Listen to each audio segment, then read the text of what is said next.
समाप्ति के बाद अपाहिज हो चुके सैनिक की दर्द भरी दास्तान। ये कहानी एक सैनिक की है जो वियतनाम में युद्ध के लिए गया था। युद्ध समाप्त होने के बाद जब उसके घर लौटने की बारी आई तो उसने अपने माता पिता को सैन फ्रांसिस्को से फोन किया।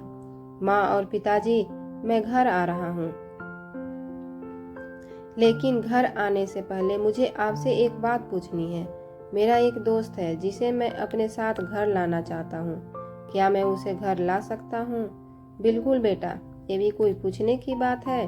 हमें तुम्हारे दोस्त से मिलकर बहुत खुशी होगी, माता पिता ने जवाब दिया।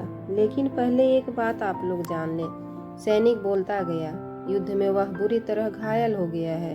उसने एक बारूदी सुरंग पर पैर रख दिया था और उसमें उसने अपनी एक हाथ और पैर गंवा दिया है। उसके पास कोई जगह नहीं है जहां वो जा सके, इसलिए मैं उसे अपने साथ रहने के लिए लाना चाहता हूँ। उसकी यह बात सुनकर उसकी माँ बोली, बेटा, तुम्हारे दोस्त के बारे में जानकर हमें बहुत दुख हुआ।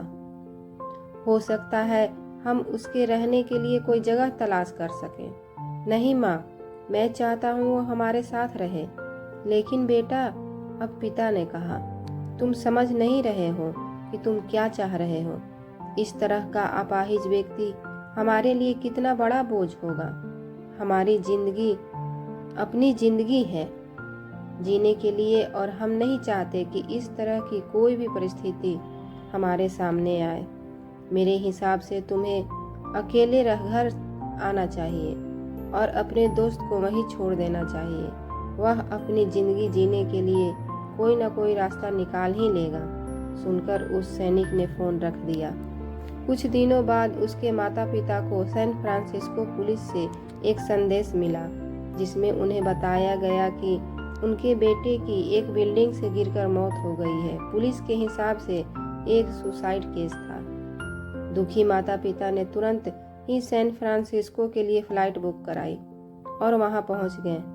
वहां उन्हें शहर के मुर्दा घर ले जाया गया ताकि वे अपने बेटे की पहचान कर सकें। उन्होंने उसकी पहचान कर ली, किंतु ये देखकर उनकी कपकपी छूट गई कि उनके बेटे का एक हाथ और एक पैर नहीं था।